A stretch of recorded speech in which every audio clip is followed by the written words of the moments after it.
참 사랑의 아버지 하나님, 은혜를 감사합니다. 오늘도 주의 백성들이 주일을 맞이하여서 삶의 모든 자리에서 일단 멈추고 이제는 마음과 우리의 영혼이 오직 주의 영으로 덮임을 받아 생명의 백성으로 거듭나 하나님의 영과 하나님의 진리 안에서 참으로 하나님의 섬기심을 받고 그 섬기심의 힘을 얻어 능력의 백성들이 되어 하나님을 비로소 온전히 섬기며 참으로 예배할 수 있는 종들로 우리를 새롭게 구별하시고 거룩한 의의 백성으로 삼아주신 아버지의 하나님께 감사와 찬송을 드립니다.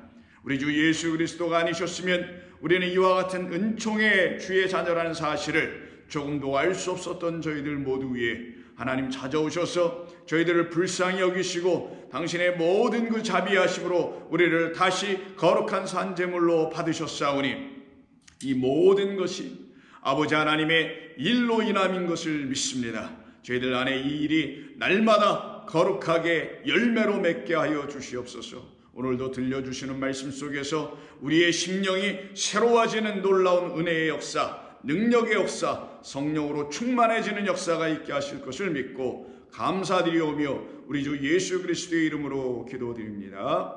아멘. 하나님 말씀 나눕니다. 로마서 12장 1절과 2절입니다. 로마서 12장 1절, 2절 두 절의 말씀입니다. 함께 읽겠습니다.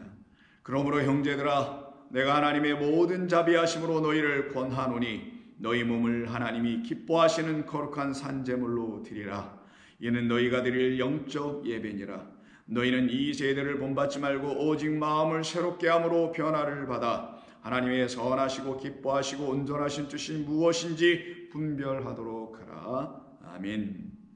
우리는 2절의 말씀 중에서 지난주 우리가 함께 상고하고 함께 묵상했던 말씀은 그 첫 번째 명령인 너희는 이 세대를 본받지 말라라는 말씀을 가지고 함께 나눴었습니다. 우리는 이 세대가 내놓은 것들에 의해서 질질 끌려가고 순응하고 따라가지는 그런 자들이 아니라는 것을 알고, 그래서 하나님께서 그와 같은 어둠과 그리고 그런 공허 가운데 빠져 있었던 우리들의 영혼들을 건지셔서 하나님이 기쁘시게 받으실 만한 산제물, 곧 온전한 예배자들이 될 수 있도록 하신 그 하나님의 나라 안에서 가르쳐 주시는 새로운 것들을 본받아야 함을 우리에게 지시하시고 가르쳐 주신 말씀이 아닐 수가 없습니다. 바울은 그 말에 연이어서 두 번째 명령어를 가지고 사용하여 성도들을 권면하고 성도가 하나님의 백성으로서 이 세상에서 구별되어 살아가는 모습을 어떤 차원에서 말씀하고 있느냐면 오직 마음을 새롭게 함으로 변화를 받으라 라는 두 번째 명령을 가지고 사용합니다. 이때 변화를 받으라 라는 그런 말씀이 맨 앞부분에 위치해 있고요. 그 변화는 어떻게 이루어지는 것인지를 설명하기 위해서 그 뒤를 잇는 말이 우리말 번역상에서는 오직 마음을 새롭게 함으로 라는 이 방법론을 가르쳐 주게 된 것입니다. 그러니 바울의 마음에는 급하게 나오는 두 개의 명령이 있었는데 첫 번째는 본받지 말로가 그 맨 앞에 있었던 것이고, 두 번째 문단에서 이루어진 가장 중요한 말, 그것은 곧 바울의 마음에 있었던 마음이겠죠, 말이겠죠. 그게 바로 변화를 받으라라는 말이었던 거예요. 그런데 이 변화는 어떻게 오냐? 마음을 새롭게 함으로 온다고 지금 말씀이 우리에게 전해주고 있습니다. 그러면 마음을 새롭게 한다라는 말의 의미가 무엇인지를 우리가 알아야만이 우리 안에서 이루어지는 변화가 무엇인지를 우리는 느낄 수 있을 것이고 체감할 수 있을 것이고 그것을 체득할 수 있게 될 것입니다. 그러니 자기 안에서 이루어지는 그 뭔가가 무엇인지를 알지 못할 때에는 내 안에서 이루어지는 변화가 무엇인지 전혀 알 수 없다라는 거예요. 그래서 바울이 마음을 쓰게 된 겁니다. 마음을 새롭게 함으로 하고 우리말로 번역되어 있지만 바울이 지금 쓴 것은 전부 다 명사형으로 쓰게 되어서 이렇게 되어 있습니다. 마음의 새로움으로 변화가 되어야 한다, 이런 말인 거예요. 그러면 이 마음이라는 것은 세상 사람들이 생각하고 있는 하나님을 알지 못할 때의 그런 마음을 가지고선 되는 것이 아니겠죠. 하나님께서 당신을 계시하여 알려주시고자 우리에게 주신 것이 이 하나님의 말씀이라고 말하는 성경 66권. 이 66권은 하나님께서 지으신 모든 피조된 것을 압축하여 우리에게 문자로 주신 것이 또한 66권입니다. 그래서 보이는 세상과 보이는 그 세상을 또 압축하여 만들어 우리에게 문자로 주신 것이 바로 이 성경이라고 여러분이 보시면 되는 거예요. 그런데 이 성경을 하나님께서 우리에게 당신을 계시하여 알려주시기 위한 목적으로 분명히 주신 것이기에 이거를 사람의 머리로 생각하여 그 머리로 이것을 깨달을 수 있는 것이 아님에도 불구하고 성경을 사람들이 붙들고 인간의 머리, 지식, 경험 여러 가지 등등의 것으로 이 하나님의 말씀을 가르쳐 주시기 위해서 먼저 주신 이 문자로 기록된 성경을 연구하고 그 연구의 끝에서 뭔가 이것이 진리다라고 이야기하면 그거는 인간의 머리에서 쥐어짜 내놓은 어떤 것에 불과한 것일 뿐입니다. 그러나 하나님께서 우리에게 말씀이라는 성경을 주신 것은 당신이라는 영원한 말씀을 우리에게 알려주시려고 들추어 우리의 눈으로 보게 해주시려고 이렇게 주신 거란 말이에요. 그러면 그때 우리가 깨달아야 될 곳이 어디에 되냐? 하나님의 말씀을 깨달아야 될 곳은 사람의 마음입니다. 그런데 깨달으라고 주신 이 하나님의 말씀을 인간의 머리로 읽어버리거나 더 나아가서 이것을 암송하고 외우기나 하거나 그러면 그 말이 어떤 수준으로 떨어지는 거냐면 경전이 되는 거예요. 그래서 여러분 모 종교에서는 이 자기들이 갖고 있는 경전을 달달달달 외웁니다. 힌두교가 그렇고 불교가 그렇습니다. 다 종교가 마찬가지고요. 히브리인들이 살았던 유대교인, 유대 종교 또한 마찬가지로 전부 다 외워버렸습니다. 그들은 뭐 한 겁니까? 하나님의 말씀을 외우라고 주신 게 아님에도 불구하고 하나님의 말씀은 반드시 우리의 마음 안에서 깨달아야 되는 것으로 주신 것인데 그들은 자기들의 머리로 외우고 말았던 거예요. 그러면 하나님께서 이 말씀을 주셨던 것은 우리의 마음 안에서 이 말씀을 깨달으라고 주신 것이니 이 마음이 우리의 마음이 되어서는 아니 되고 우리의 마음이 아닌 하나님의 마음으로 이렇게 바뀌어지는 역사가 일어나야만 된다라는 거예요. 그거를 놓고 앞부분에서 이미 바울은 너희는 세상의 것들에 질질 끌려가지 말라고 하는 그 세상은 하나님이 만들어 오신 이 세상의 첫 번째 이 보이는 것만 붙들고 이 현상, 이 아지랭이 같은 신기루 같은 것들만 붙잡고 거기서 뭔가를 추출해내어 만들어낸 이성, 지성, 철학, 학문, 관습, 전통 등등의 그리고 마지막으로는 종교입니다. 그래서 종교라는 한문 자체가 으뜸의 배움이라는 것 아니겠어요? 최고 마루점에 있는 어떤 가르침이라고 얘기하는 게 종교 아닙니까? 그 모든 것을 집대성한 게 종교니까 그 종교들이 내놓는 그러한 것들을 가르치는 게 세상이에요. 그 세상에서 갖게 되는 마음이 완전히 죽고 소멸되고 파괴되는 역사를 일으켜내게 하시는 하나님의 영이 그 마음 안에 임하셔야만이 그때 그 마음은 비로소 그 한 영혼 사람의 마음은 비로소 하나님의 말씀을 목적하신 바 그대로 깨닫게 되는 말씀으로 그 마음에 담기 시작하게 되는 거예요.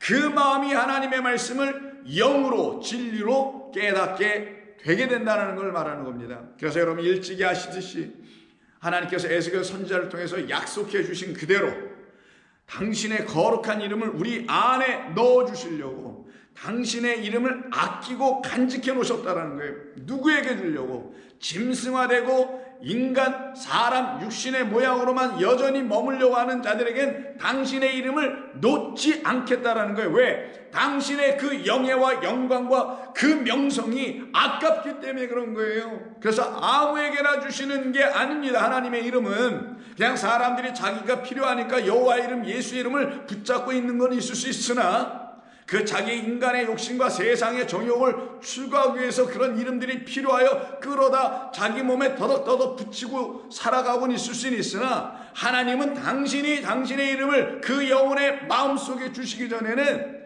주시지 않게 되어 있습니다. 그래서 에스겔서 36장 21절을 보시면 그러나 이스라엘 족속이 들어간 그 여러 나라에서 더럽힌 내 거룩한 이름을 내가 아꼈노라. 하나님께서 가나안 땅으로 이스라엘 백성들을 인도해내시고 그 가운데 성전까지 주시고 하나님의 말씀을 그 안에서 가르치도록 하나님께서 그 길을 선하게 베풀어 주셨음에도 불구하고 하나님의 이름이 더럽혀져 있어서 내가 내 거룩한 이름을 아껴노라 아무한테 주지 않는다라는 거예요. 그러므로 너는 이스라엘 족속에게 이르기를 주 여호와께서 이같이 말씀하시기를 이스라엘 족속아 내가 이렇게 행함은 너희를 위함이 아니요 너희가 들어간 그 여러 나라에서 더럽혀진 나의 거룩한 이름 말 그대로 이름은 쉐미니 쉔에다가 맴이라는 히브리어가 하나 더 붙으면 샤마임이 되는 거예요. 그러면 쉔은 이름이요 샤마임은 아시다시피 하늘들이죠. 그럼 하나님의 이름을 거룩하게 하나님께서 갖게 해주시기 위해서 어떤 영혼들에게 넣어주시면 그 이름을 받은 자들이 누가 된다고요? 하늘들이 된다라는 거예요. 이게 성경이 우리에게 가르쳐주는 진리란 말이에요. 그래서 내 이름 되는 자들 내 이름 가진 자들은 하늘된 자들이다. 이 땅 세상의 것들에 의해서 붙잡혀 여기 이 세상이라는 지옥 속에서 이 어둠 공허 이 흑암 그리고 이 무적행이나 이곳에서 더 이상 거하는 자들이 아니다라는 거예요. 그래서 여러 나라 가운데서 더럽혀진 이름 곧 너희가 그들 가운데서 더럽힌 나의 큰 이름을 내가 거룩하게 할지라 내가 그들의 눈 앞에서 너희로 말미암아 나의 거룩함을 나타내리니 내가 여호와인 줄을 여러 나라 사람이 알리라. 주 여호와의 말씀이니라. 내가 너희를 여러 나라 가운데서 인도하여 내고 여러 민족 가운데서 모아내리고 고국 땅에 들어가서 이건 단순히 이스라엘 그 한 민족에 대한 이야기 아니요 온 세상 가운데 흩어져 있는 우리들을 놓고 얘기하는 거예요. 거룩한 하나님의 그 이름이라는 말씀을 안으로 마음 안에 갖게 되는 그들 그래서 그 마음 안에서 하나님의 말씀을 깨달았으니 그들 안에 남는 것은 여호와의 이름밖에 남는 게 없단 말이에요. 그 이름을 갖게 될 사람들을 여러 민족 가운데서 여러 나라 가운데서 이끌어내어 고국 땅에 여기 고국이라는 것은 본래의 땅을 말하는 거예요. 이스라엘이란 팔레스타인이라는 그 고국이라는 지금 이들이 지금 에스겔서의 배경이 여러분 아시다시피 이 바벨론의 포로로 끌려가 있는 상태 아닙니까? 그거를 배경으로 하나님께서 놓아주시고는 그리고 진짜 것을 설명해 주시려고 하는 거예요. 그래서 인간이 경험하는 모든 건 하나님이라는 참을 들춰내기 위한 전부 다 비유여 교육 보제에 불과한 겁니다.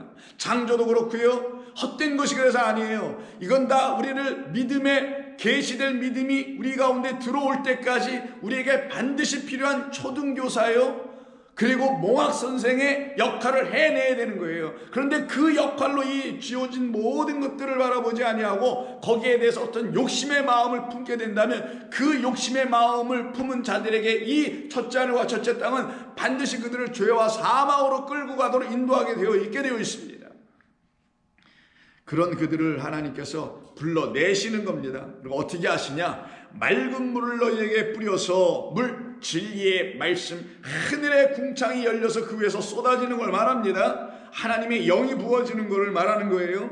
너희에게 뿌려서 너희로 정결하게 하되 곧 너희 모든 더러운 곳에서와 모든 우상 숭배에서 너희를 정결하게 할 것이요 하나님을 알지 못하는 무지 가운데서 행하는 하나님을 향한 예배 하나님을 알지 못하는 가운데서 이 세상에서 살아갈 때 세상 자체가 그들의 변화 채워주는 신이 되어버린 세상의 신이 바로 그들에게는 우상이라는 거예요. 근데 이 모든 것은 뭐로부터 시작된 것이냐? 알고 보면 전부 다 무지에서 시작됐다는 것을 반드시 아셔야 합니다. 그런 그들을 정결하시기 위해서 하나님은 어떻게 하시냐? 26절 또 새 영을 너희 속에 두고 새 마음을 너희에게 줄 것이다 라고 말씀하시네요. 새 영이 그 마음 안에 들어와야 새 마음 안에 들어와야 그 영이 드디어 그 마음과 하나가 돼요. 하나님을 깨달아 알게 되는 역사가 일어나게 되는 거예요. 너희에게 주되 너희 육신에서 굳은 마음을 제거하는 역사가 일어나며 부드러운 마음을 줄 것이며 또 내 영을 너희 속에 두어 너희로 내 율례를 행하게 하리니 너희가 내 규례를 지켜 행할지니라. 그러면 생각해 보십시오. 하나님께서 당신을 계시해 주시려고 모든 것을 지어주셨는데 그 지어주신 분은 보이질 않아요. 그 보이지 않는다고 해서 인간들이 하고 인간들이 이루어낸 작태가 무엇이냐? 하나님이 안 보이고 없다고 전제를 해놓고는 이 모든 것을 자기 인간의 생각으로 판단을 해. 그리고는 거기서 뭔가를 만들어내. 그리고는 그것으로 이렇게 해놓으신 분이 하나님이라고 자기들이 설명을 해버려. 그때 그렇게 만들어져 선포되는 하나님을 바알, 우상이라고 하는 거예요. 우상이 뭐 따로 있는 게 아니라 인간의 마음에서 빚어진 생각 끝에서 나온, 인간의 머릿속에서 나온, 거기서 만들어진 하나님을 우상이라고 하는 거란 말이에요. 그건 다 무지에서 만들어진 지식이 아닌, 법도 아닌 것을 가지고 만들어내놓은 하나님이니 그 하나님을 우상으로 결국은 만날 수밖에 없게 되는 일이 벌어지게 되는 거예요. 그런 우리에게 하나님께서 어떻게 하시냐? 그 마음을 새 마음으로 갖게 해주고자 당신의 새로운 영, 여기서 왜 새자가 들어가냐?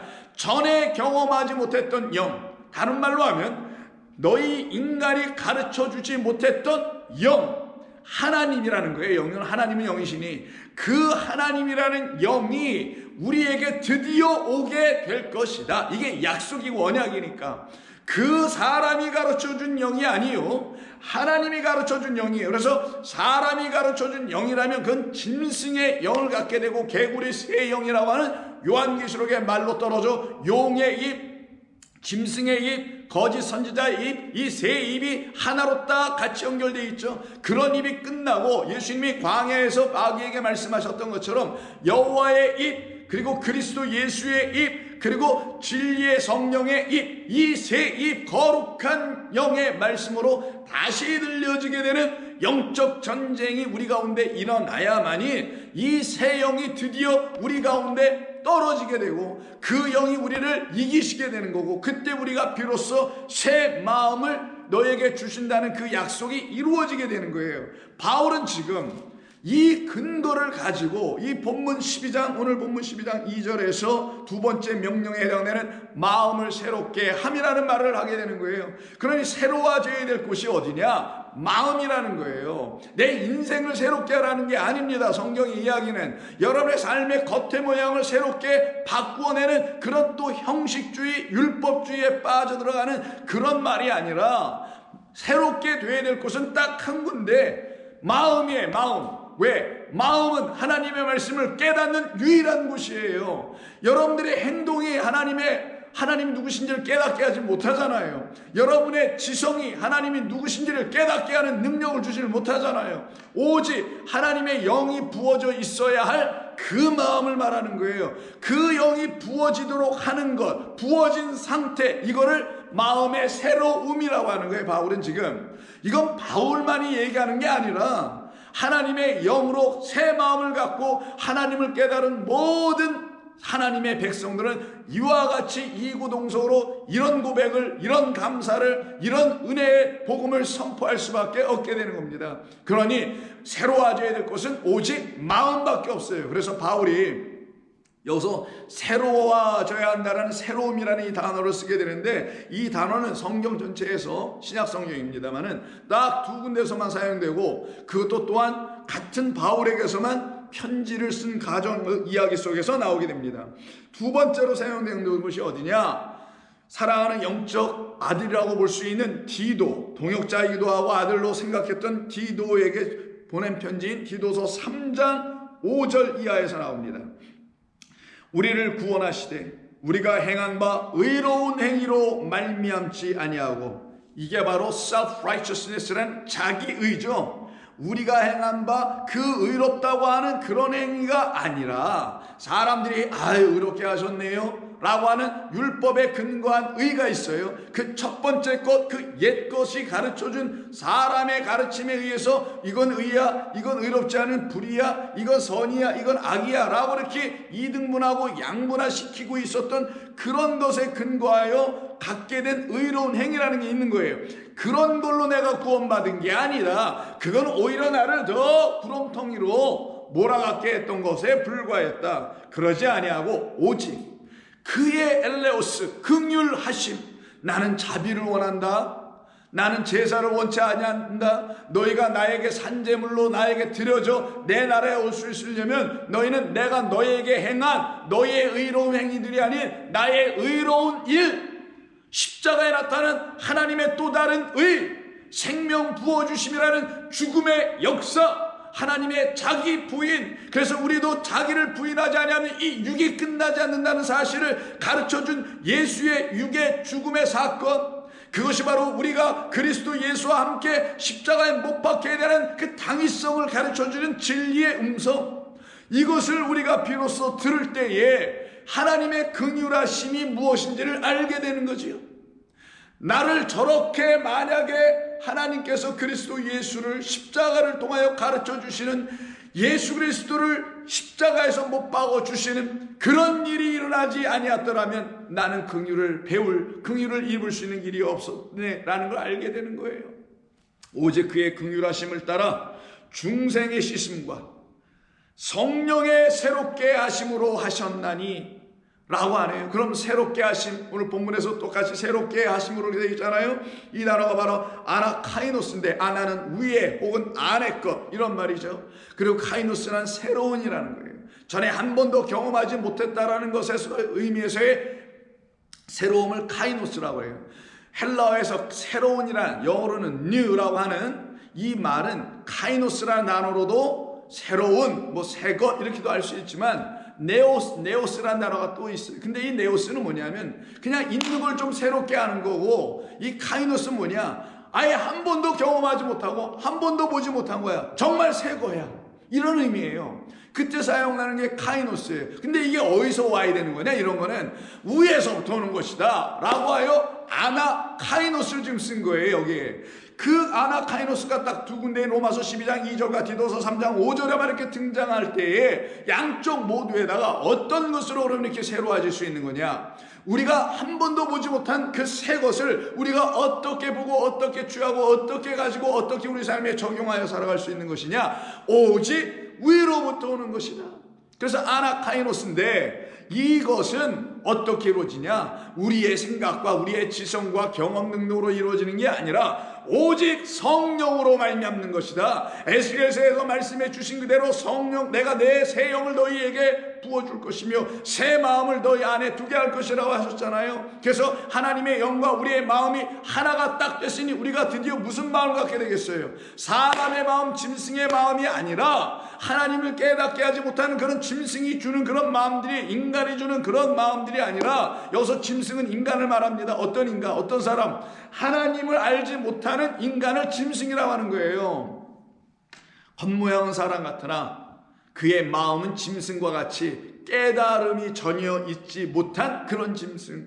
그런데 성령으로 말미암은 사람들은 그 마음이 전부 다 새롭게 되어 그 새롭게 하게 하시는 성령으로 말미암아 하나님의 긍휼도 알게 돼, 하나님의 의로운 일도 알게 돼, 그리고 구원까지도 알게 돼. 그래서 나의 의롭다라는 것 이런 등등이 다 사라지게 되는 역사가 나타나죠. 그래서 6절에서 바울은 계속해서 연이어 말하기를, 우리 구주 예수 그리스도로 말미암아 우리에게 그 성령을 풍성히 부어 주사 우리로 그의 은혜를 힘입어 드디어 의롭다 하심을 얻게 된, 그리고 영생을 갖게 된 이 모든 것을 소망을 따라 우리는 그 상속자가 되게 하려 하심이라. 그러니 여러분, 여기에 무슨 더 필요한 해석이 필요하겠냐고요. 덧붙여질 이유가 뭐가 있겠느냐고요.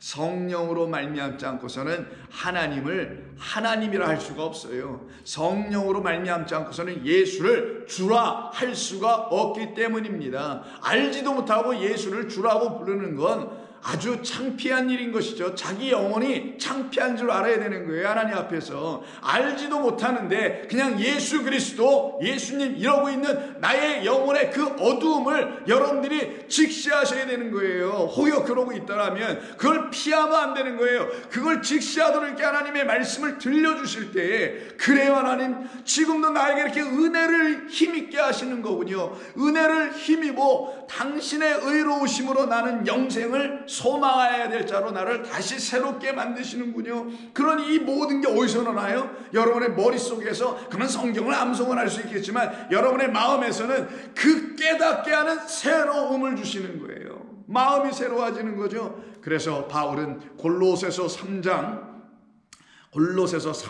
8절 이하에서 이제는 너희가 이 모든 것을 벗어버려라. 왜? 너희가 전에는 그 가운데 있었지 않느냐? 점점 위로 올라가게 되는데 6절 넘어서 5절까지 보면 그러므로 땅에 있는 지체를 죽이고 음란, 부정, 사욕, 악한 정욕, 탐심은 우상 숭배라고 하는 이 짐승의 삶을 살아가고 있었던 그곳에서 너희가 있었으나 8절 이제는 너희가 이 모든 것을 벗어버리라. 곧 분한과 노여움과 악의와 비방과 너희의 입에 부끄러운 말들이라. 너희가 서로 거짓말을 하지 말라. 옛사람과 그 행위를 이제는 벗어버리고, 이때 옛사람은 하나님의 그 새로운 영이 그 마음에 임하기 이전의 모든 것, 그때 이루어진 모든 인생, 삶 등등 이걸 갖다가 다 옛사람이라고 하는 거예요. 그 옛사람과 그 옛사람이 내놓는 행위를 완전히 벗어버리고 뻘거벗고 이제는 새 사람들에게만 입혀주시는 그리스도라는 진리의 옷으로 다시 입어야 되겠죠. 그래서 버리고 이제는 새 사람으로 입었으니 이는 자기를 창조하신 이의 형상을 따라 지식에까지 새롭게 하심을 입은 자들이라. 하나님께서 우리를 이제는 완전히 당신의 형상으로 지어버리는 거예요. 그럼 이 형상은 보이는 건데, 형상이라는 건 어떤 형체를 갖고 있다는 건데, 이 형체가 우리 인간의 눈에 보이는 형체의 이 새 사람이라는 게, 여러분이 지금 새 사람이 되어 계신데 여러분이 새 사람 되어 있는 게 어떻게 보입니까? 보여줄 수 있는 여러분의 모습은 이 겉사람밖에 없잖아요. 이 옛사람밖에 보여주는 게 없잖아요. 이 육밖에. 근데 그 육 안에 하나님의 영으로 말미암아 하나님의 구원의 음성을 듣게 됐어요. 은혜의 복음을 듣게 됐어. 그때 그가 뭐가 되냐? 속이, 그 안이 새로운 존재로 바뀌어버리는 거예요. 이들을 놓고 새 사람이라고 하는 거예요. 겉으로 좀 무슨 변화가 일어났니? 교도소를 들락날락했던 사람이 이제는 개과천선해서 삶을 깨끗하게 사니? 이런 것을 가지고 그가 정말 새 사람이 됐다? 저는 그렇게 보지 않습니다. 저는 그렇게 보지 않습니다. 그가 정말 교도소를 들락날락 하다가 딱 끊고 새 사람이 됐다면 그가 어떻게 무엇으로 새 사람이 되었는지는 난 한번 들어본 이후에 정말 새 사람 되었네. 그때 그가 꺼내놓는 얘기를 들어보니 이 세상이 말하는 것으로 가지고 새 사람 됐대. 예를 들어 내가 부모님의 속을 썩이고 있는 이 인생이 참으로 내가 이러서는 안 되겠군요 라고 해 내가 딱 끊었습니다 라고 하는 걸로 멈춰 있어. 그게 바로 세상에서 말하고 있는 세상 신이 가르쳐주는 새로움이에요. 세상 신들이 가르쳐주는 새 사람입니다. 그런데 그런 것이 아니라 내가 어느 날 이렇게 교도소나 출입할 수 없는 사람이었는데 그리스도 예수님을 내가 알게 되었습니다. 하나님의 말씀을 내가 알게 되었습니다. 그 일로 인하여 그 능력을 힘입어 내가 모든 것이 딱 끊어졌습니다 라고 한다면 그는 세상 신의 종교에 의해서 변화된 자가 아니라 하나님의 영에 의해서 새롭게 된 사람이요, 그러니 그는 영생의 소망을 갖고 상속자로 하나님의 은혜의 삶을 기쁨으로 누리게 되는 영광을 입게 될 것이 분명히 맞을 겁니다. 그래서 새 사람을 입었으니 이는 자기를 창조하신 이의 형상을 따라 지식에까지, 지식, 근저 드디어 머리로 생각하고 있었던 그 인간 지식이 끝나버리게 하는 거기에까지 새롭게 하심을 입은 자라. 그러니 하나님은 우리에게 당신의 말씀을 주셔서 이 말씀을 통하여 하나님을 배우라. 하나님의 말씀을 통하여 하나님을 배우라. 이게 지식이에요. 우리가 가져야 될 지식. 그 일이 우리 가운데 일어나야만이 우리는 비로소 하나님의 뜻하시는 바가 뭔지를 알게 돼요. 그때 이들은 더 이상 사람들이 말하는 그런 지식들에게서 떠나기 시작합니다. 성경적으로 그걸 말한다면 율법이라는 거예요. 율법. 율법주의와 형식주의화 되어 있는 그 율법이 있어요. 율법을 주신 목적은 그 율법 안에 하나님께서 믿음을 계시해 주시려고 율법을 주신 거예요. 근데 이 율법을 율법주의화 시켜서 자기들의 죄와 허물을 율법주의의 형식으로 씻어보려고 했던 그들을 놓고 율법으로 하나님을 자꾸만 이해하려고 하는 자들, 그 율법을 자기의 지식으로 삼아서 달달달 외워가지고 그것으로 뭔가를 하려고 하는 자들, 이들을 놓고 갈라디아서 6장 15절에서 뭐라고 하냐 바울이. 할례나 무할례가 아무것도 아니로되 딱 찍어버린 거예요. 할례 무할례가 뭐예요? 율법이 가르쳐준 소위 말하는 진리라는 거잖아요. 율법이 내놓는 진리는 할례 받아야 돼. 그럼 그들은 하나님의 백성, 진리의 백성이야. 무할례자들 하나님의 법에 할례라 그랬잖아. 근데 할례 안 하고 있네. 그럼 그들은 하나님의 백성이 아니고 다 지옥 자식들이지. 이렇게 말하고 있는 그들의 가치관, 그들의 신앙관, 그들이 내놓는 소위 말하는 진리는 전부 다 이런 율법주의화되어 있고 형식주의화되어 있는 그렇게 율법을 갖게 됐다라는 거예요. 그렇게 율법을 해석해버리고 말았다라는 거예요. 그래서 바울이 말하는 거예요. 너희들이 그렇게 말하는 그런 건 아무것도 아니다. 그러라고 하나님께서 할례를 주신 게 아니라 너희의 그 할례, 마음의 할례가 일어나지 않으면 그 껍질로 덮여져 있어 그 가리워져서 눈도 가려지고 마음도 덮여서 마음도 가려져서 제대로 깨닫지 못하는 흑암과 공허와 깊은 어둠 속에 빠져있는 너희의 마음이 할례를 받아 찢어져야 열려질 것이고 열려져야 하나님을 드디어 깨달아 알게 되는 그 이야기를, 그 진리를 이 율법이 우리에게 가르쳐 주려고 했던 것뿐이지 할례를 받았느냐, 할례자냐, 할례를 하지 안 받아서 무할례자냐, 이런 지식으로 새롭게 되는 게 아니다. 그러니 어느 지식에까지 새로워져야 된다고요? 이렇게 잘못된 지식도 완전히 소멸되고 우리 가운데 완전히 제거되고 쓸려 나가야 된단 말이에요. 그래서 할례나 무할례가 아무것도 아니로되 오직 새로 지으심을 받은 것만이 중요하니라. 무엇으로 새로 지으심을? 어떤 것으로? 하나님의 것, 위의 것, 진리의 것, 영의 것, 새 영과 새 마음으로만 깨달아 알게 되는 하나님의 진리의 말씀, 그 지식이에요. 그 지식을 가지고 다니엘처럼 총명한 자가 돼서 그 총명한 자들은 그 마음에 하나님을 담는단 말이에요. 그래서 다니엘서 잠깐 11장을 한번 보시게 되면 이런 말씀이 있음을 여러분들은 11장인가 12장인가 보시면 여러분들은 알게 될 것입니다. 다니엘 12장 마지막 장이네요. 마지막 장에 이런 말씀이 있어요. 2절부터 보죠. 땅의 티끌 가운데서 자는 자 중에서 티끌 가운데 먼지 속에서 잔다, 죽어있다라는 거예요. 생명 없고 깨달음이 없다라는 겁니다. 속에서 많은 사람이 드디어 깨어나기 시작해. 깨어나. 영생을 받는 자도 있겠고 깨어나지 못하여 수치를 당하여서 영원히 부끄러움을 당할 자도 있을 것이니라. 지혜 있는 자는, 여기서 지혜 있는 자를 얘기해요. 무슨 지혜? 하나님의 말씀을 아는 그 영으로 말미암는 지혜. 영이 주는 지혜니 지혜의 영이라고 바울이 이걸 또 바꿔 말하기도 하죠. 영을 주는 지혜, 지혜로 말미암아 하나님의 영을 깨닫는 것. 그래서 지혜 있는 자는 궁창의 빛과, 궁창은 하늘입니다. 빛과 같이 빛날 것이요 많은 사람을 옳은 대로 돌아오게 한 자는 별과 같이 영원토록 빛나리라. 이 말씀을 하나님께서 그 지혜로운 총명한 자들에게 주시는 거예요. 어떤 총명한 자?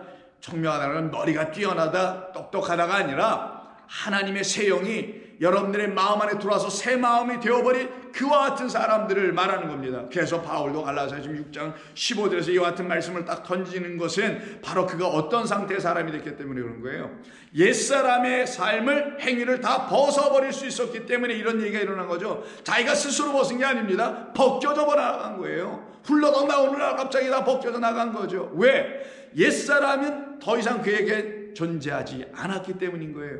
누구와 함께 죽었기 때문에 그리스도의 죽음을 보고는 그 십자가의 죽음이 나의 어떤 것에 대한 죽음을 가르쳐 준 것이라는 걸 명확하게 여실히 깨달았으니 받아들였단 말이에요. 깨닫긴 했는데 받아들이지 않으면 헛고, 그럼 행위가 나타나잖아요. 우리 예수 믿는 사람들은 행위가 있는 거예요. 추상적이고 관념적인 이런 신앙생활하는 게 아니에요. 분명히 깨달았으면 행위가 나타나요. 어떤 행위? 받아들임, 자기의 삶에 적용하는 것. 근데 진리도 아닌 큐티해가지고 막 적용해. 이래서는 안 되는 거고, 참된 진리의 말씀을 듣고 적용이 되는데 십자가를 보니 자기의 영혼에 적용이 되네. 뭐와 박혀야 된다는 것? 예수와 박히는 게 아니라 그리스도와 박혀야 된다는 걸 알았다라는 거예요. 그래서 갈라디아서 2장 20절에서 바울이 뭐라고 합니까? 나는 예수님과 함께 십자가에 못 박혔어. 이러는 것은 잘못된 신앙이란 말이에요. 그렇게 말도 안 했고, 나는 그리스도와 함께 십자가에 못 박혔나니. 그러니 내 안에 누가 살아요? 나를 십자가에 못 박게 하신 누구? 십자가의 못을 딱 박히니 못 박힌 나는 죽고, 마치 예수 육이 죽는 것처럼 이 인간, 나 바울 김두식은 죽고 누구만 살아야 내 안에 나를 죽게 하게 하는 건 생명 있는 것만 죽게 하는 거예요. 더 강한 자가 진짜 생명 있는 것이니까. 그래서 그 강탈하는 거잖아요. 그 재산을. 그 강한 자, 생명 있는 자가 와서 나를 죽게 하는데 그분의 이름은 그리스도다. 그 그리스도가 그래서 내 안에 어떻게 돼요? 다 일을 끝내고 나시니, 나를 죽게 하고 나니 그리스도가 내 안에 사시는 것이다. 이 그리스도가 살아계셨기 때문에 이는 뭐라고 하냐? 할래나 뭐할래나 아무것도 아니야. 그리스도가 내 안에 계시니 그가 나를 새롭게 지으심으로만 나는 되어가네. 그래서 그 위에 14절에서 그러나 내게는 우리 주 예수 그리스도의 십자가 외에 결코 자랑할 것이 없으니. 왜? 나를 죽이는 것이었으니, 나를 살리는 일이니, 곧 죽이는 것이 살리는 일이니 내가 이걸 어찌 자랑하지 아니할 수 있을까? 그리스도로 말미암아 세상이 나를 대하여 십자가에 못 박히고 내가 또한 세상을 대하여 그러하리라. 그 세상이 뭐였었어요? 고린도후서를 보니까 4장에 뭐라고 그랬습니까? 세상의 신이라고 그랬잖아요.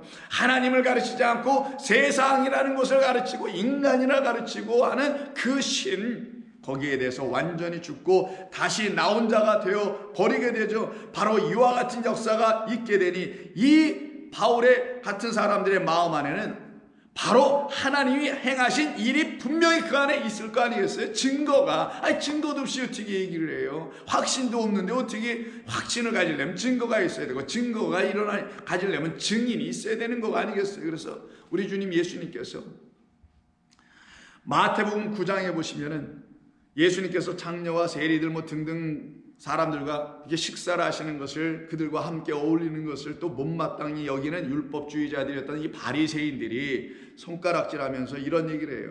아니 14절 이렇게 얘기합니다. 우리와 바리새인들은, 요한의 제자들이 이렇게 얘기하네. 우리와 바리새인들은 금식을 하는데 어찌하여 당신의 제자들은 금식하지 아니하나이까? 금식이 뭡니까? 이들이 말하는 그 금식은 율법에 근거한, 아까 할례자냐 무할례자 이런 것처럼 율법을 율법주의로 읽어버려 가지고 일종의 하나님의 법이 이데올로기가 되어버린 상태죠. 그 상태에 있는 사람들은 그 하나님의 말씀을 겉의 말씀으로 잘못 붙들고는 행위로 연결시켜버려서 금식이란 말이 있어 성경에. 그럼 나도 금식해야지. 1년에 딱 한 번만 금식하게 되어 있었거든요. 대속죄일만. 그런데 대속죄일날 금식하는 거 갖고 성이 안 차는 거야. 특별히 바벨론 유수기 이후, 포로된 이후에 돌아와서 자기들의 가슴을 쥐고 막 회개 운동이 일어나니까 이거 안 되겠다 해서 사람들이 더 율법주의자들이 곱비를 바짝바짝 백성들의 삶을 곱비주의네. 그게 뭐냐면 일주일에 한 번은 해야지. 1년에 한 번이지 일주일에 한 번 왔네. 그것도 또 안 돼. 더 경쟁을 부추기고 있어서 일주일에 1회에 2번씩 금식한단 말이 나와요. 누가 이런 얘기합니까? 그 성전에 올라서 두 사람이 기도할 때 한 사람 바리새인이 기도한 사람은 세리의 기도가 있잖아요. 나는 일주일에 2번이나 금식한다. 이게 예수님 당시에 있었던 일이에요. 그게 바로 요한의 제자들이 갖고 있었던 일입니다. 그때 예수님께서 뭐라고, 신랑이 함께 혼인할 동안에 신랑이 있을 때 누가 금식하겠느냐. 그러나 신랑을 빼앗기게 되면 그때는 너희들이 금식할 것이니라. 그러면 성경에서 특별히 우리 주님께서 이 금식을 다시 가르쳐주고 계시는 것인데, 금식이라는 게 뭐예요? 신랑이 너희에게 있으면 금식 더 이상 안 하게 된다. 금식은 밥을 굽는 것. 밥을 굽는다는 것은 성경적 의미는 여호와 입에서 나오는 그 떡을 말씀을 먹지 못하는 것. 근데 말씀을 먹는다라는 말은 금식이 끝난다는 것이니 신랑이 함께 있을 때만 일어난다면서요. 혼인잔치가 일어나는 그곳에서만 금식이 일어나지 않고 먹는 역사가 일어난다면서요. 그러면 하나님의 말씀을 먹게 해주는 분은 신랑이라는 거예요. 신랑이 너희와 함께 있는데 왜 금식해? 그 말은 이게 지금 어떤 상황에서요? 그 죄인들과 창녀들과 세리들과 식사하는 그 자리였잖아요. 이들이 잃어버린 양들인데, 잃어버린 양들에게 당신이 지금 양식을 주고 계시니 그들은 지금 금식하지 않는다라는 거예요. 그럼 금식은 뭐냐? 하나님의 말씀을 온전하게 먹는 것을 금식이라고 하는 거예요. 잘못된 것은 먹지 아니하고 오직 어린 양, 그 신랑이 내어주는 그 양식을 먹는 것을 진짜 금식이라고 하는 거예요. 너희들은 이런 금식해야 하는 것으로 하나님께 대속죄일날 한 번만 딱 하게 하여 가르쳐 주셨다는 거예요. 대속죄는 뭐? 세상 죄를 지고 가는 어린 양, 멜기세덱이라는 그 어린 양이 당신을 생명의 떡과 포도주로 내어주어 하나님 받으시게 기뻐하시는 6월절 어린 양으로 드려지는 게 대속죄일로 표현하고 계시는 하나님의 제사 아니냐고요. 그것으로 너희가 먹어야지. 이걸 가르쳐주고 있었던 건데 이들은 엉뚱한 일을 하네. 왜 이렇게 할 수밖에 없어요? 이들의 마음에 하나님의 영이 부어지지 않아서 그러는 거예요. 다른 말로 하면 이들 안에 그리스도 예수의 죽음의 역사가 나타나지 않아서 그러는 거예요. 또 다른 말로 하면 당신의 죽으심을 6월절 만찬 마지막 식사에서 뭐라고 하십니까? 이 떡은 내 살이요, 이 포도주는 내 언약의 피라고 하는 떡과 포도주를 먹지 못해서 그래요. 그의 살과 피라는 죽음이 무엇인지를 알지 못해서 그러는 거예요. 그러니 이들에게는 하나님께서 주시려고 하신 그 새 포도주가 부어지지 않아서 그런 거 아닙니까? 그래서 주님께서 말씀하시죠. 17절에서 새 포도주를 낡은 가죽 부대에 넣지 아니하나니 그렇게 하면 부대가 터져 포도주도 쏟아져 버리게 되고 부대도 버리게 됨이라. 새 포도주는 새 부대에 넣어야 할 것이라. 이때 새 포도주는 당신의 영입니다. 진리의 말씀인 영이에요. 그 영은 새 부대, 그게 바로 아까 똑같이 새 부대는 우리의 마음을 말하는 거예요. 에스겔서 30장 21절에서 말씀은 내가 내 새 영을 너희에게 두고 새 마음으로 너희를 이렇게 돌이키게 하신다잖아요. 그러니 새 영이 새 포도주며 새 부대가 바로 우리의 새 마음이라는 거예요. 그러니 우리가 새 마음을 가지려면, 그래서 그 마음으로 우리가 새로워진 마음을 갖게 되려면 우리 안에 새 포도주가 부어져야 된다는 거예요. 이 새 포도주를 뭐라고 하냐? 깨닫지 못하는 우리의 마음 안에 당신의 영이 찾아오셔서 하나님의 말씀을 다시 가르쳐주는 역사. 그래서 우리 가운데 하늘의 진리의 말씀의 그 깨끗하고 거룩한 물 포도주가 우리 가운데 부어주는 역사. 이걸 혼인잔치, 가나의 혼인잔치에서 보여주셨으니 그들이 왜 그런 금식을 하겠느냐, 진짜 것을 맛보고 있는데 라고 말씀하시는 거 아니겠냐고요. 그래서 누가복음 24장 엠마오로 내려가던 이 두 제자, 하나님의 이 새 영과 새 영으로 말미암는 새 마음을 여전히 아직도 갖고 있지 못해서 예수님의 죽음이 무언지를 알지 못하고 그냥 허탄한 심령을 가지고 내려가고 있는 이들에게 우리 주님 나타나시죠.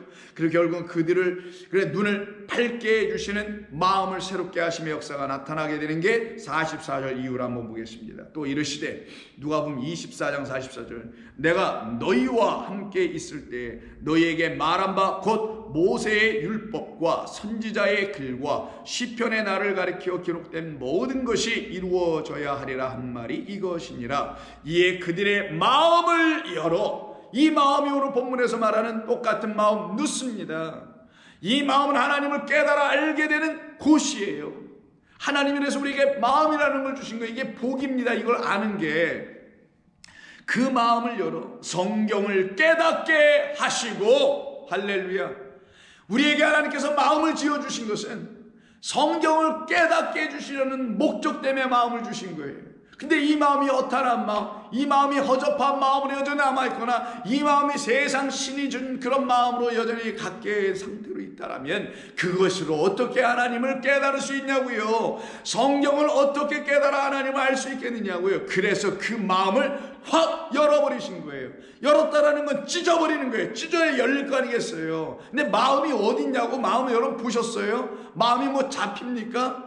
신기하죠. 신비하죠. 이게 하나님입니다. 이렇게 하시는 분이 하나님이에요. 그래서 하나님의 이름이 높임을 받으실 수밖에 없는 거예요. 이렇게 깨달은 사람들에게는 할렐루야 찬송하며 그 이름을 높이게 되는 거예요. 마음 보이지도 않는데 분명히 있어요. 바람 보이지도 않는데 분명히 있는 것처럼 성령도 이와 같으니라. 그 성령은 바람처럼 우리에게 오셔서 우리의 마음 안에 당신의 영을 부어주셔서 성경을 깨닫게 하시는 거예요. 그리고 쭉 설명해 주시니 드디어 어떤 말씀을 해주시냐. 또 이르시되 이와 같이 그리스도가 고난을 받고 제3일에 죽은 자 가운데서 살아날 것과 또 그의 이름으로 죄사함을 받게 하는 회개가 예루살렘에서 시작하여 모든 족속에 전파될 것을 다 기록해 놓은 것이다. 결국은 하나님께 돌아오게 하시겠다. 어디에서?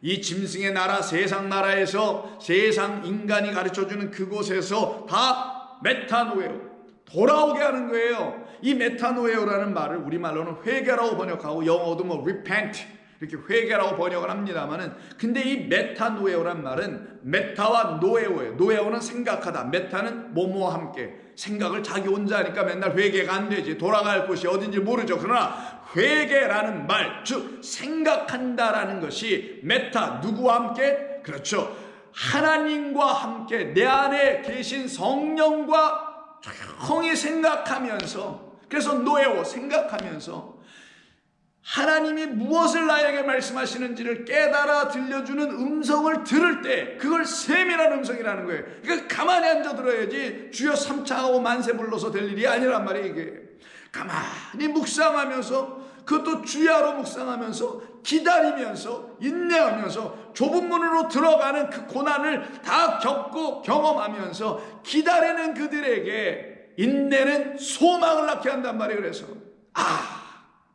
하나님이 이런 걸 내 마음에 주시려고 하구나, 하나님의 소원은 이런 거였구나 해서 인내하고 기다리고 기다렸더니 그가 내게 응답하셨도다. 이게 시편의 기자들의 고백 아닙니까?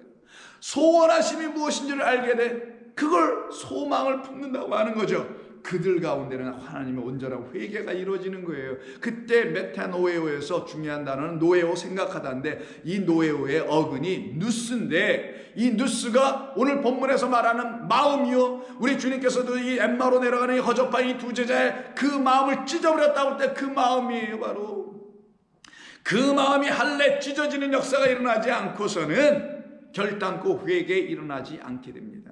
근데 그런 회개는 하지 못하고 그냥 엉뚱한 이상한 회개를 자꾸만 요구해서 그런 회개 속에 빠져가지고 땡깡이나 부리는 회개들을 하는 경우가 대반이기도 하죠.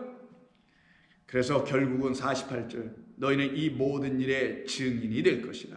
볼지어다 내가 내 아버지께서 약속하신 것을 너희에게 보내리니 무엇을? 너희는 위로부터 능력을 입을 때까지 이 성에 머물러라. 위? 그게 바로 성령이시죠. 위에서 우리에게 임하시는 성령, 이 일로 인하여 드디어 어떻게 됩니까? 이들이 새로워지죠. 뭐가? 그들의 마음이, 그 마음이 새로워지니 새로워진 그 마음으로 어떤 일이 벌어져요? 변화 역사가 드디어 일어나니, 어떤 변화? 마음의 변화가 일어나요. 그 마음으로 하나님의 말씀을 받아낼 수 있게 하는 그런 변화가 일어나 버린 거예요. 그러니 그 마음으로는 어떻게 해요? 드디어 하나님을 알게 돼. 그 마음으로 하나님의 말씀을 깨닫게 돼. 그리고 깨달은 그 마음을 가지고 사람들을 가르칠 수 있게 되는 거예요. 그래서 바울이 그래서 계속해서 연이어 말하는 게 무슨 말을 예배서 5장에서 하고 있느냐, 이런 말을 4장에서 이런 말을 하죠. 23절 22절부터 보겠습니다. 21절부터 보는 게 더 낫겠네요. 진리가 예수 안에 있는 것 같이 너희가 참으로 그에게서 듣고 진리를 들었고, 그리고 또한 그 안에서 진리가 있는 예수 안이니까 예수 곧 진리 안에서 너희가 가르침을 받았으니 진리라는 예수를 배운 것이겠죠. 이런 말이에요. 근데 진리를 가르쳐주는 예수로 말미암아 배우지 아니하고 엠마로 내려갔던 제자에게 불쌍히 여기서 그때 찾아가셔서 진리로 예수님을 다시 만나게 했지 않습니까? 바로 그런 가르침을 받았을 때야만이 진리라는 예수, 그 온전한 복음을 갖게 되는 거예요.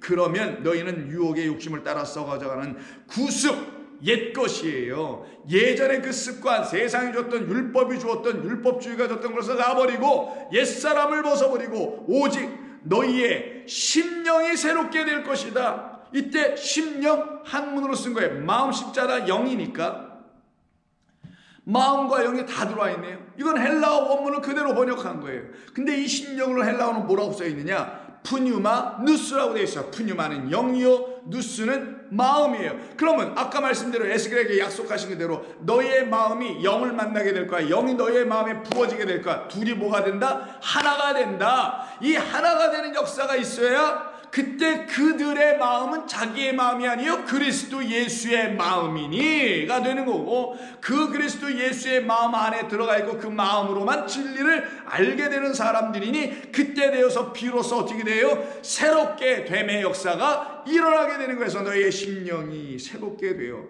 하나님을 따라 의와 진리의 거룩함으로 지으심을 받은 새 사람을 입으라. 그럼 이들은 더 이상 거짓을 말하지 못하고요, 진리만 말하게 돼 있어요. 그래서 25절 그 다음 절에서 그런즉 너희는 거짓을 버리고 각각 그 이웃과 더불어, 우리가 사랑해야 될 대상들이죠. 근데 어떤 것으로 살아? 진리로 사랑해야죠. 진리를 전해줘야죠. 이웃과 더불어 참된 것을 말하라. 그래서 이웃을 사랑하는 건 참된 것을 말해주는 걸 사랑이라고 하는 거예요. 이웃을 내 몸같이 사랑하는 것, 율법을 이룬 자는, 사랑을 하는 자는 율법을 다 완성하고 이룬 자라는 말은 이웃을 내 몸과 같이 사랑할 수 있는 진리로 그들을 섬겨주는 것을 말하는 겁니다. 그러니 이들의 심령은 그냥 심령이 아니고 하나님의 영을 갖고 있는 마음이라는 심령이 되어 있는 상태인 것이고, 그때 그들은 거짓에서 나와 정말 하나님의 말씀을 가진 자들이 되는 거예요. 이 마음으로 어떻게 돼요? 깨달아가는 거죠. 그게 성도의 길입니다. 그게 이 세상과 구별됐다라는 거예요. 그게 이 세상과 다른 자기의 모습이어야 된다는 게 성도의 모습이에요. 근데 여러분은 이런 말씀을 들으면서 여러분의 영을 한번 이렇게 살펴보는 거예요. 살펴봤을 때 이런 분들이 있을 거예요. 나는 아직 아닌데. 그럼 불편할 수도 있어요. 답답할 수도 있어요. 근데 그거는 시작일 수도 있고 과정에 불과한 거예요. 끝은 아닙니다. 그런 여러분의 자신의 영을 바라보게 하신 하나님께 감사하세요, 여러분. 나 같은 죄인에게도, 나 같은 사람에게도 하나님이 은혜를 주셔서 이렇게 들을 수 있고 눈을 뜰 수 있도록 하시니 감사합니다라고 그 드러나가면 되는 거예요. 그래서 바울은 고린도전서 14장, 여러분 잘 아시는 그 은사, 방언 등등 있잖아요. 거기에 대한 이야기를 하는 13절 이하에서 이렇게 얘기합니다. 그러므로 방언을 말하는 자는 통역 말하기를 기도해야 해. 방언은 알아듣지 못하는 하나님의 말씀을 방언이라고 하는 거예요.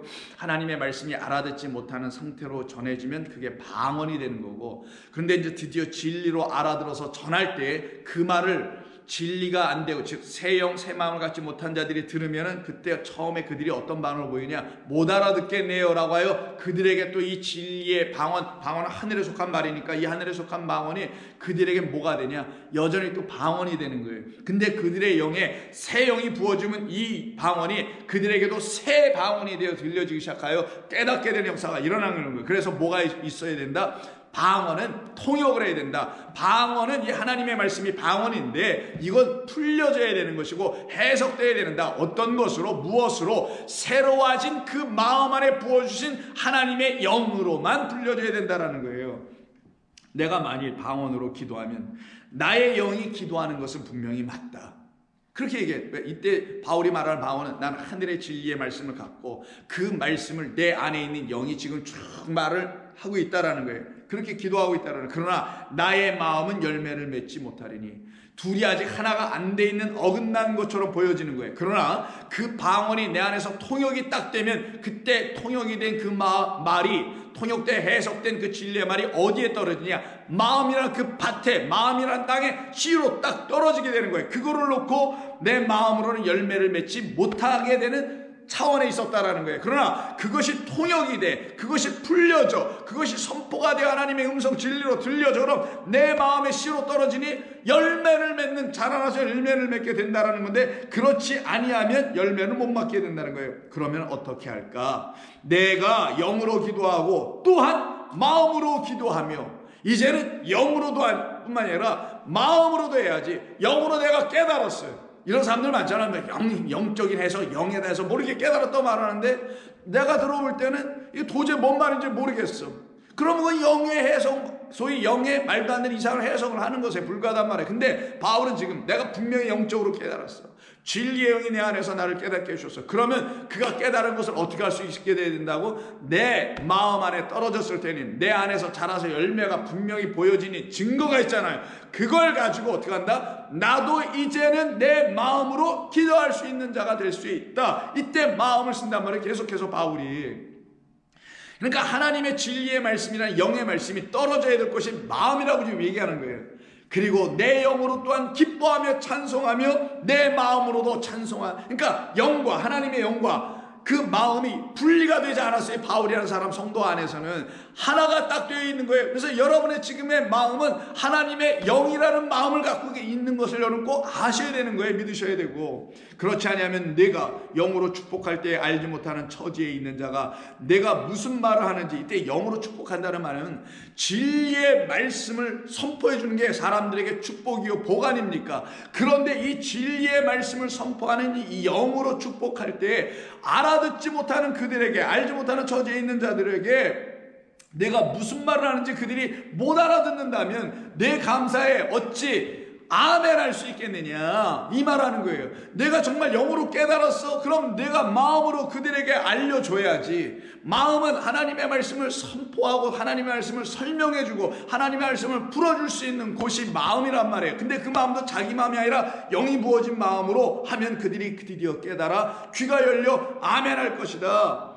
너는 감사를 잘하였으나 그러나 다른 사람은 덕을 세움을 받지 못하리라. 내가 너희 모든 사람보다 방언을 더 말하므로 하나님께 감사하노라. 이때 바울이 말하는 방언을 더 많이 한다는 것은 여러 나라 몇 개국 언어를 막 한다는 그런 의미가 아니라, 여기서 성경 14장 문맥에서 방언이라는 건 하나님의 말씀, 하늘의 말씀을 말하는 거예요. 자기 안에서 풀려지고 영으로 깨달은 그 영의 말씀을 말하는 거예요. 내가 이 방언을 더 말할 수 있는 자다, 이러는 거예요. 나는 하나님의 말씀을 깊이 많이 깨닫고 있다라는 거예요. 그러나 내가 교회에서 내가 남을 가르치기 위하여 깨달은 마음 5이면 충분하다. 이때 마음은 뭐 하는 것이라고요? 깨달은 마음이라고 하잖아요. 그 마음은 어떤 곳? 하나님의 말씀 성경을 깨닫는 곳. 근데 무엇으로 깨달아요? 5 말씀으로 명확하게 깨달아서 5 달란트를 짝으로 맞춰보니 둘이 하나가 딱 돼버리는 것. 이렇게 깨달은 5마디 말을 하는 것이 1만 마디 방언으로 말하는 것보다 나으니라. 그러니 우리에게 하나님께서 말씀을 주실 때는 바로 이와 같은 말씀을 주셔서 우리로 하여금 그 말씀 안에 거하게 하시는 거예요. 그럼 이렇게 깨달은 마음을 갖게 된 사람들은 깨닫지 못한 마음을 갖고 있는 자들을 진리 가운데로 이끌 수 있어야 되는 거죠. 그럼 깨닫지 못하는 마음으로 여전히 신앙생활하고 교회 생활하고 예수 믿는다고 하고 아니면 세상에선 세상의 어떤 종교를 따라간다고 하고 있는 이 사람들을 계시록 13장에서 다 누구라고 하느냐? 짐승의 말을 가진 자들이라고 해요. 그 짐승의 생기, 짐승의 말, 그래서 그에게 우상 숭배하고 엎드려 절하고 있는 자들, 이들에 대한 이야기를 16절, 13절, 16절에서 이렇게 얘기하죠. 그가 모든 짐승이 모든 자, 곧 작은 자나 큰 자나 부자나 가난한 자나 자유인이나 종들에게 그 오른손에나 이마에 표를 받게 하고 누구든지 이 표를 가진 자 외에는 매매를 못하게 하니 이 표는 곧 짐승의 이름이나 그 이름의 수라. 지혜가 여기 있으니 총명한 자는 그 짐승의 수를 세어보라. 그것은 사람의 수니 그의 수는 666이라. 소위 666이라는 이 수가 나와 있죠. 근데 여기서 우리 주님께서 뭐라고 이게 가르쳐 주시냐면은 지혜가 여기 있으니 라고 하시면서 총명한 자는 알게 될 것이라고 하죠. 그 짐승의 수를 세어보면 알게 될 것이라. 그들이 갖고 있는 수는 사람의 수다. 그러면 짐승의 수, 사람의 수를 같이 등식화시켰죠. 그러면 수라는 공통분모 빼버리고 남는 거는 짐승과 사람이네요. 이 사람을 지금 뭐라고 하는 거예요? 짐승이라고 얘기한 거예요. 근데 이 사람이 말하는 게 하나님의 참된 영으로 말미암아 깨달아 알게 된 5마디 말씀이라는 진리에 방언하는 자가 아닌 짐승이 내어진 그 말을 하고 있는 자인 것을 어떻게 알 수 있느냐? 그 사람의 수가 666으로 보여지면 너는 그때 알게 될 것이다. 이때 사람의 수라라는 것은 우리가 계시록 13장 할 때 다 얘기를 하는 것입니다만은 사람의 수를 세어보라 라고 여기 세어라고 했지만 세는 게 아니라 읽는 거예요. 사실은. 왜? 수는 문자거든요. 옛날에는 숫자가 없었어요. 문자, 알파벳이 숫자를 대신했단 말이에요. 그러면 그들이 숫자를 기록할 땐 전부 다 문자로, 알파벳, 그 레터로다가 전부 다 기록할 수밖에 없었어요. 그래서 로마 글자, 여러분 시계 중에도 1자, 2자 이렇게 쓰는 거 있죠. 3자 뭐 이렇게 이게 로마 문자를 가지고, 로마자를 가지고 그렇게 그걸 숫자로 만든 거잖아요. A, B, C는 A는 1번, B는 2번 이런 식으로 이렇게 했으니 그들이 갖고 있는 수라는 건 사람의 수라는 건 사람의 글이요, 사람의 말이요, 사람의 문자라는 거예요. 하나님의 말씀을 사람의 문자로, 사람의 말로 말하면 그들의 말은 666에 머문다. 7이 안 된다라는 거예요. 그럼 요한계시록에서 666을 왜 3번 반복했겠어요? 요한계시록은 3번에 걸친 7재앙이 있어요. 인의 재앙, 그 다음에 나팔 재앙, 3번째는 대접 재앙. 근데 이 각각 재앙이 7으로 되어 있단 말이에요. 근데 이는 뭐예요? 말씀이 떼어지는 거예요. 7으로 떼어져야 되고, 나팔 7으로 불려져야 되고, 대접 7으로 부어져야 되는데, 이는 잠금장치요, 하나님의 말씀이 떼어져서 우리에게 성령만이 떼어주셔서 들려지게 하는 거예요. 읽혀지게 할 수 있는 거고, 읽혀질 때 그때 이 말씀이 나팔이 되어 7번 명확하게 안식하게 하고 참되게 창조하게 하시는 새로운 지으심을 일으키게 되는, 피조물로 만들게 하는 그 지음의 7이 일어나게 되는 거예요. 마지막에 뭐예요? 대접, 바로 7 등잔 때 그 기름을 담고 있는 거죠. 기름은 성령이니, 성령의 기름이 우리 가운데, 성령이 1번, 2번, 7번으로 부어진다는 이 표현을 가지고 우리 안에 하나님의 성령이 충만할 때 당신의 새 영이 우리의 마음 안에 충만해져야 한다는 걸 말하는 겁니다.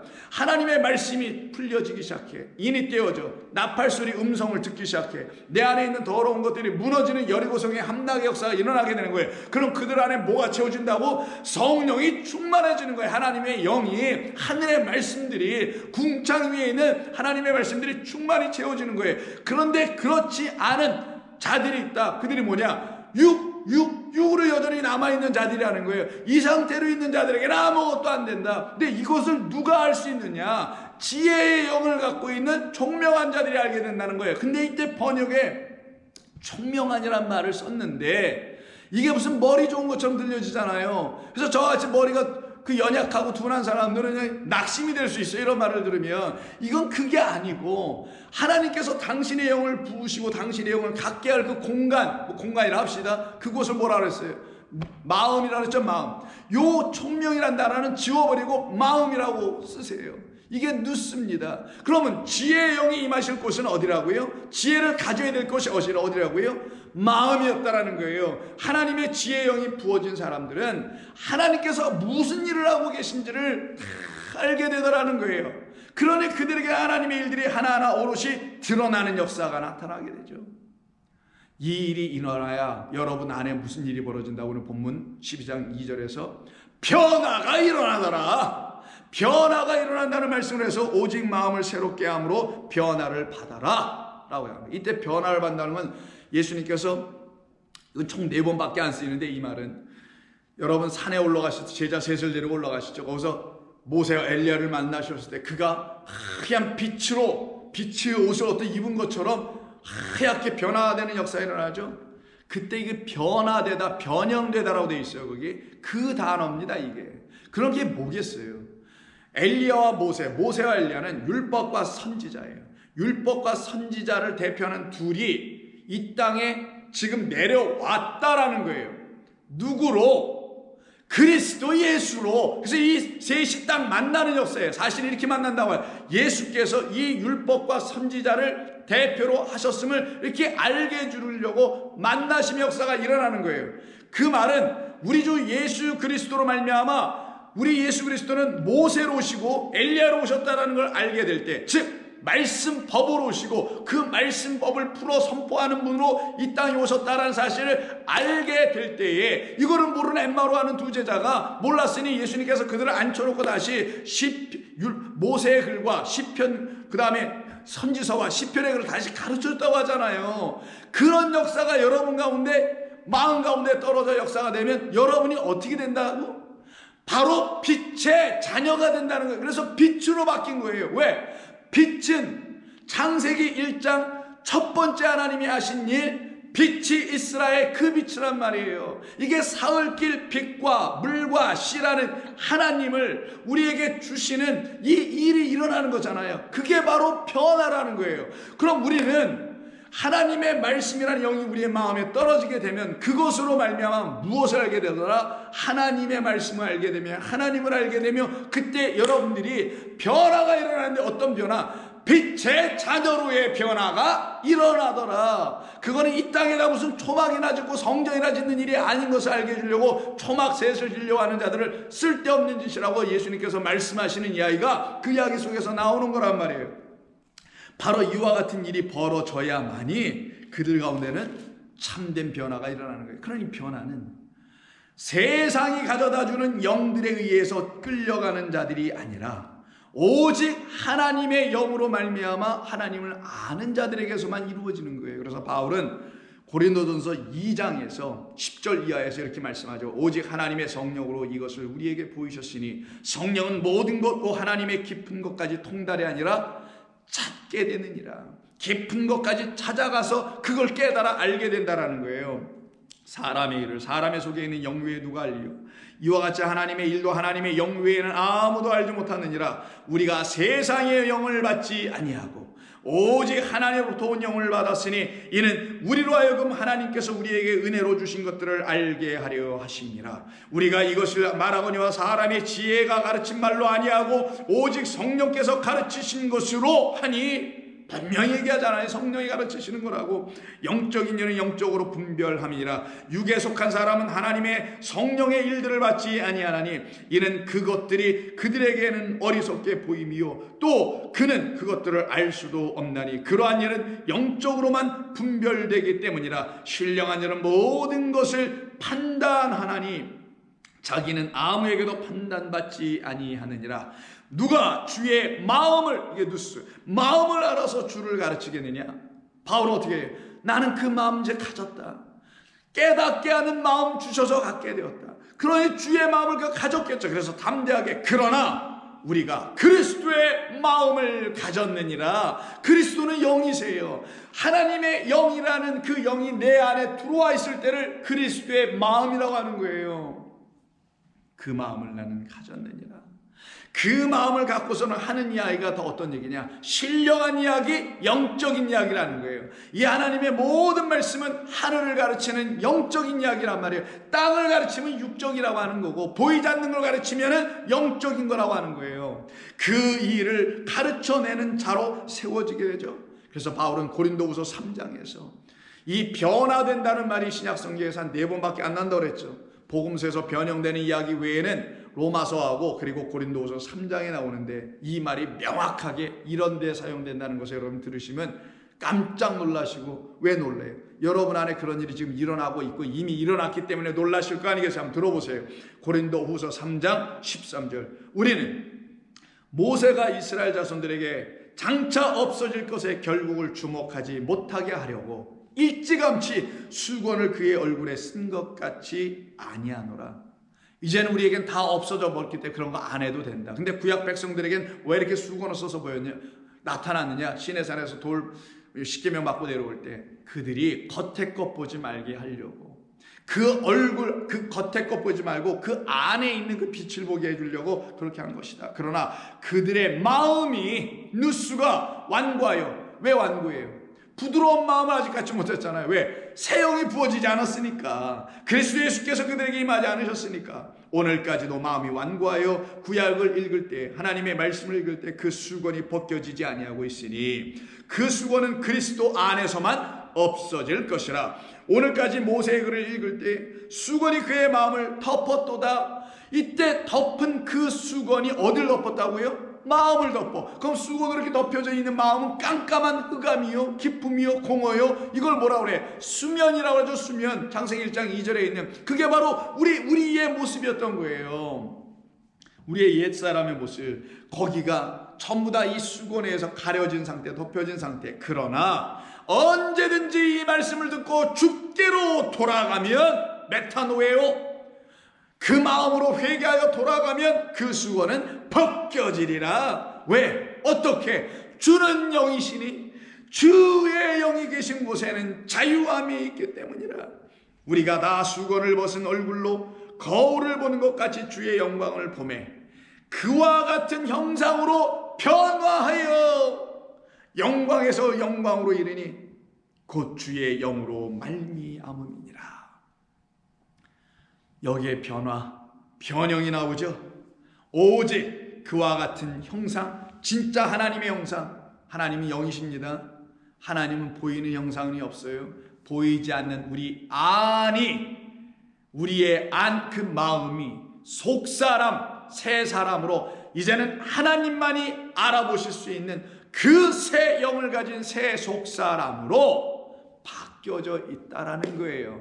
이거를 하나님도 아시고 이제 내 영도 감사하며 기뻐하며 알더라는 거죠. 그때 성도들 안에서는 드디어 성도의 본연의 삶을 살아갈 수 있어요. 그래서 바울은 로마서 7장 20절 이하에서 내가 만일 원하지 아니하는 그것을 하며 이를 행하는 자는 내가 아니요 내 속에 거하는 죄니라. 그러므로 내가 한 법을 깨달았느니 곧 선을 행하기를 원하는 나에게 악이 함께 있다라는 것이로다. 그러나 내 속사람으로는 하나님의 법을 즐거워하되 내 지체 속에 다른 한 법이 내 마음의 법과, 내 마음의 법은 나를 속사람으로 새롭게 만든 법이에요. 그는 복음이라는 새로운 법입니다. 그 내 마음 안에 나를 지배하시는 성령의 생명의 법이 있단 말이에요. 그게 바로 8장 2절에 얘기할 내용 아니에요. 그 성령의 생명의 법이 내 마음을 지배하고 있어요. 그 법과 나를 이 육으로만 보여지는 이 세상에서 살아가는 그 기간 동안에는 나를 자꾸만 어떤 지체 속으로 끌고 내려가려고 하는 죄의 법과 더불어 나를 싸우게 하며 사로잡히게 하는 걸 보게 되더라는 거예요. 내 지체 속에 또 다른 법이, 내 마음의 법과 싸운 내 지체 속에 있는 죄의 법으로 나를 사로잡아오는 것을 나는 보는도다. 못 보는 게 죄지 보게 되면 그 죄가 하지 않는단 말이에요. 볼 수 있는 자는 자기의 마음이 새로워졌으니까, 그 영이 있으니까, 하나님의 법을 즐거워하는 속사람으로 바뀌어 있으니까 이걸 다 볼 수 있잖아요. 오호라. 그러니 나는 공고한 사람이로다. 이 사망의 몸에서 누가 나를 건져내랴.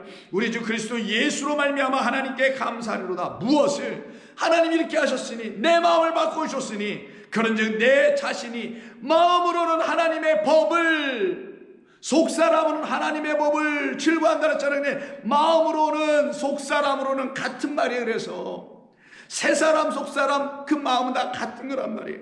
하나님의 법을 섬기며 육신으로는 죄의 법을 여전히 섬기는 오호라 나는 공고한 자로다. 이거를 안 자들, 이거를 날마다 바라보는 자는 마음의 법, 성령의 생명의 법으로 자기 자신을 끌고 가는 자, 순종하는 자가 되는 거예요.